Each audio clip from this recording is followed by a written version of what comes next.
आज हम इस वीडियोज़ के माध्यम से सीटेट में जो क्वेश्चन पूछा जाता है, और सीटेट ही नहीं हर एग्ज़ाम में आपको इस तरह का क्वेश्चन देखने को मिलता है, गणित की शुरुआत है। गणित की शुरुआत आखिर कैसे हुआ, कैसे मतलब जीरो से हम सीखेंगे हम लोग गणित। नहीं समझ में आता है गणित, वहाँ से हम लोग जानेंगे। मैथ्स का स्पेलिंग नहीं आता है, वहाँ से आप सीखेंगे। चलिए देखते हैं मैथ्स क्या होता है, पहले समझेंगे। MATH मैथ्स, मैथ्स मतलब गणित। इसी को अगर पूरा स्पेलिंग के रूप में लिखे तो MATHEMATICS होता है, मैथेमैटिक्स। और गणित में जो वैज्ञानिक होते हैं, गणित के वैज्ञानिक को गणितज्ञ के नाम से जानते हैं। गणितज्ञ कहते हैं हम लोग, गणित में जो ज़्यादा रिसर्च करते हैं उनको हम लोग गणितज्ञ के नाम से जानते हैं। एक एक चीज़ को हम लोग क्लियर करेंगे और समझेंगे आखिर ये क्या चीज़ है। अब देखते हैं आगे हम लोग इसमें कि डिजिट, डिजिट क्या होता है, इस बात को समझिएगा। DIGIT, डिजिट, डिजिट का मतलब होता है अंक। डिजिट का मतलब क्या होता है, अंक होता है। यह कितना होता है, तो 10 होता है। 0, 1, 2, 3, 4, 5, 6, 7, 8, 9। 0 से लेकर 9 तक जो होता है यह हमारा क्या है, डिजिट है, यानी अंक है। लेकिन इसके बाद जो होता है, या 9 के बाद जब हम जैसे ही 10 में प्रवेश करते हैं, 10 को लिखते हैं, तो देखिए 10 जो लिख रहे हैं हम लोग, ये कहाँ से आया है, तो 10 आया है हम लोगों को इसी से 1 निकाले हैं और 0 निकाले हैं। मतलब यही रिपीट हो रहा है, इसी में से हम लोग रिपीट कर रहे हैं। यानी 10 हमारी संख्या होगी, लेकिन 0 से लेकर 9 तक जो हमारा अंक होगा। तो क्लियर हो गया अंक और संख्या। अब एक चीज़ यहाँ पे समझिएगा, बहुत ही इंपॉर्टेंट चीज़ है कि संख्या में कैसे हम लोग समझेंगे। 8, 2, इससे पहले आपको एक चीज़ समझा दें, यहाँ पे बहुत इंपॉर्टेंट है। हम लोग काउंटिंग जब लिखते हैं 8, 9, 10, यहाँ पे समझिएगा ज़रा। 1 से लेकर हम 10 तक लिखेंगे तो देखिए 9 1 अंक की है, 1 अंक की है। 9 क्या है, 1 अंक की है। लेकिन 10 में देखिएगा तो 2 अंक की हो गई। यहाँ से आपको एक क्लू मिला कि 9 1 अंक की अगर बड़ी संख्या आपसे परीक्षा में पूछा जाता है तो 9 होता है। लेकिन 2 अंकों की अगर छोटी संख्या, देखिए छोटी संख्या की शुरुआत 10 से ही शुरू होगा। 10, 11, 12, 13, ये चलेगा 99 तक। कहाँ तक चलेगा, 99 तक चलेगा, क्योंकि 99 के बाद फिर क्या हो जाएगा, 100 हो जाएगा। 99 के बाद फिर 100 आ जाएगा। तो 1 अंकों की बड़ी संख्या पता चल गई आपको, 1 अंक है। अगर 2 अंकों की बड़ी संख्या जब आपसे पूछा जाए तो आपको याद रखना है 2 अंकों की बड़ी संख्या 2 × 9 हो जाएगा। 3 अंकों की बड़ी संख्या 3 × 9 हो जाएगा। अब 4 अंकों की बड़ी संख्या क्या हो जाएगा, तो 4 × 9 हो जाएगा। लेकिन क्लियर हो गया।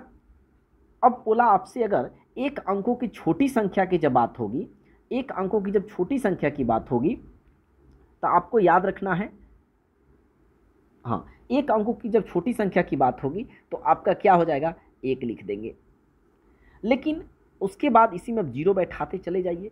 2 अंकों की छोटी संख्या 10, 3 अंकों की छोटी संख्या 100, इसके बाद 4 अंकों की छोटी संख्या 1000। जितना अंकों की बोलेगा, अगर 5 अंकों की छोटी संख्या बोलेगा तो आपको 1 लिखना है और 4 को 0 लिखना है, ध्यान दीजिएगा। मतलब 5 0 लिख दीजिएगा तो 6 अंकों की बनकर तैयार हो जाएगी। तो आप समझ में आ गया कि 1 अंकों की बड़ी संख्या क्या होती है, 2 अंकों की बड़ी संख्या क्या होती है, छोटी संख्या क्या होती है, ये आप क्लियर कर लिए। अब हम लोग देखते हैं क्या, जैसे मान लीजिए आप यहाँ पे 8, 4, 1 और 5 दिया, और इससे बोला गया आपको बड़ी संख्या ज्ञात कीजिए, छोटी संख्या ज्ञात कीजिए। जब बोला बड़ी संख्या ज्ञात कीजिए तो ध्यान दीजिएगा, बड़ी को पहले रख दीजिए, 8 रख दीजिए, इसके बाद 5 होगा, इसके बाद क्या होगा, 4 होगा, और इसके बाद 1 होगा। लेकिन ध्यान दीजिएगा यहाँ पे अंक था अलग अलग, कॉमा लगा हुआ था। लेकिन यहाँ पे क्या हुआ, कॉमा हटा दिए हैं हम, तब 8541 क्या बन गया, ये बड़ी संख्या बन गया। किससे, 8415 से। लेकिन जब छोटी संख्या बनाना होगा तो क्या ध्यान देंगे छोटी संख्या में, तो छोटी संख्या जब बनाना होगा तो ध्यान दीजिएगा कि इसमें सबसे पहले छोटी को पहले रखिए, 1, इसके बाद कौन हो जाएगा, तो 4 लिखेंगे, उसके बाद में लिखेंगे 5, और उसके बाद में लिखेंगे 8। 1458, 1458 छोटी संख्या हो गया, और 8541 बड़ी संख्या हो गया। बना किससे, 8415 से।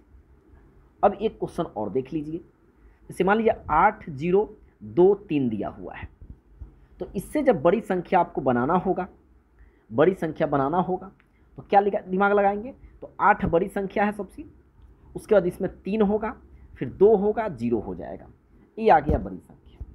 लेकिन जब छोटी संख्या बनाने की बात होगी तो ध्यान देंगे, सबसे छोटी कौन है? 0, तो 0 को पहले रख दीजिए, कॉमा नहीं लगाएंगे। अब यहाँ पे दिमाग लगाएंगे, क्या 0 के बाद क्या लिखेंगे?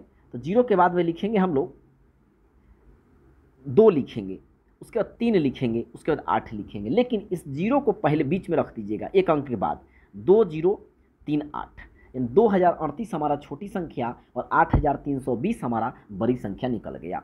तो बड़ी संख्या छोटी संख्या कैसे हम लोग अंक के माध्यम से निकालते हैं वो आप आसानी से सीख गए हैं। अब देखिए स्थानीय मान और जातीय मान क्या होता है। जैसे मान लीजिए यहाँ पे क्वेश्चन दिया इसका, इसमें 8 का स्थानीय मान निकालना है, तो करना क्या है? तो 8 का स्थानीय मान बोला तो 8 लिखकर आपको इस तरह तीर बना लीजिए और 8 लिख दीजिएगा, जो स्थानीय मान बोला गया 8 का, तो 8 लिख दीजिए। इसके बाद में 3 अंक है तो 3 को 0 लगा दीजिए, तो कितना आ गया? 8000। तो 8 का स्थानीय मान 8000, एक तरीका ये है निकालने का। और आप काउंट कर सकते हैं, गिन सकते हैं, इकाई, दहाई, सैकड़ा, हजार। 8 पे 1000 आया तो 8000 होगा। अगर पूछता 2 का स्थानीय मान बताइए तो इकाई, दहाई, सैकड़ा, सैकड़ा मतलब 100, यानी 200 हो गया। लेकिन आप ऐसे भी निकाल सकते हैं, सिंपल, 2 का बोलेगा तो 2 लिख दीजिए, इसके बाद कै गो अंक है? 2 गो अंक है तो 2 को 0 लिख दीजिए। तो इस प्रकार स्थानीय मान आप निकाल लेंगे। लेकिन ध्यान दीजिएगा एक चीज़, यहाँ पे आपसे जातीय मान बोला, तो जातीय मान क्या होता है? जाति यानी जात कभी बदलता नहीं है, तो यानी इसी को इंग्लिश में फेस वैल्यू, इसी को बोलते हैं फेस वैल्यू, जातीय मान, वास्तविक मान। जैसे मान लीजिए 8320 में 2 का बोला आपका फेस वैल्यू यानी जातीय मान, इसका वास्तविक मान पूछेगा तो वास्तविक मान यानी कि वही हो जाएगा 2 ही आपका आंसर हो जाएगा। जातीय मान और वास्तविक मान कभी नहीं बदलता है, वही आपका आंसर हो जाएगा। स्थानीय मान आप कैसे निकाले पता चल गया। अब बड़ी संख्या छोटी संख्या कैसे प्राप्त करेंगे वो आप समझ गए। बड़ी अंक क्या होती है, छोटी अंक क्या होती है, बड़ी संख्या छोटी संख्या आप आसानी से सीख गए हैं। मिलते हैं नेक्स्ट वीडियोज़ में।